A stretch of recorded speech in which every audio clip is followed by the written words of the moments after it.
G'day everybody, wherever you are around the world, whatever you're doing. If you're working out, if you're working, if you're staying at home doing nothing.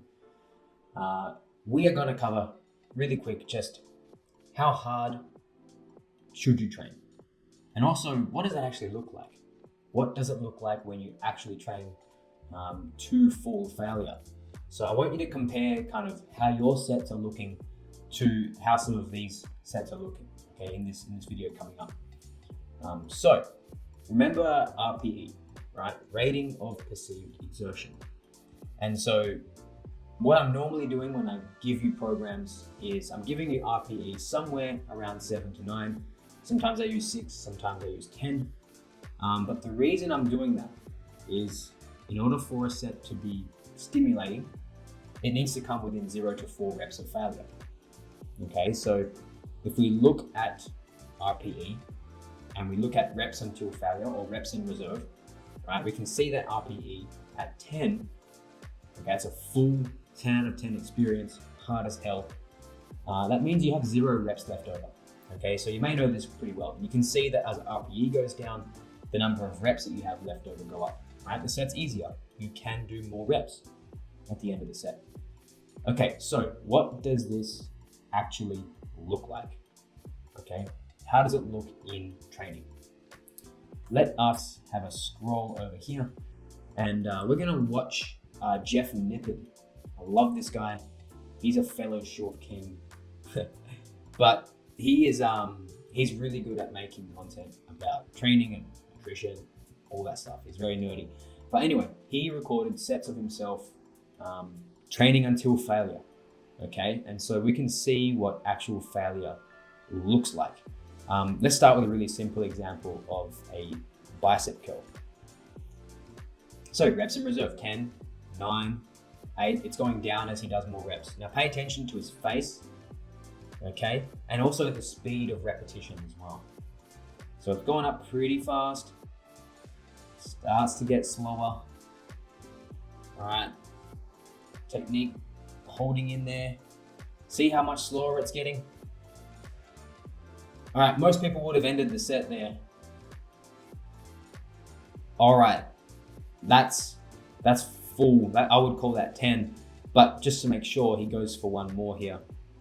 Yeah, definitely done. No reps in reserve. That's a pretty good example. We got other moves here, like lat pull down. Let's just skip forward a little bit.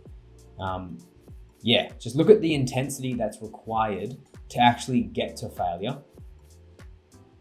And how slow those last reps are coming, okay?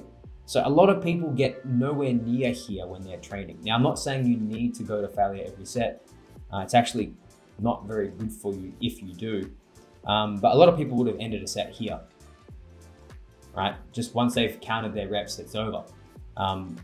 But you can see that when you actually do get close to failure, the reps really start slowing down. You have to go to that crazy place in your head.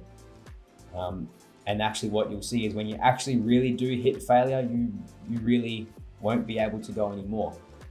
So he's actually going to go for one more here. Yeah, that's done, okay? And then one more thing I want to bring up is this movement of the goblet squat here. So he's doing a hell of a lot of reps. And you'll see that it's really not his muscles that fail. It's actually his cardio. So when you doing a big multi-joint movement like a squat or a deadlift or Romanian deadlifts, or in this case, goblet squat, you'll see he's still going pretty quick. So we can see we're getting really close to 0. Doing fine, still moving quick, but he's breathing a ton right now and his heart's exploding basically. So he's just exhausted. He could do more, but man, look at that.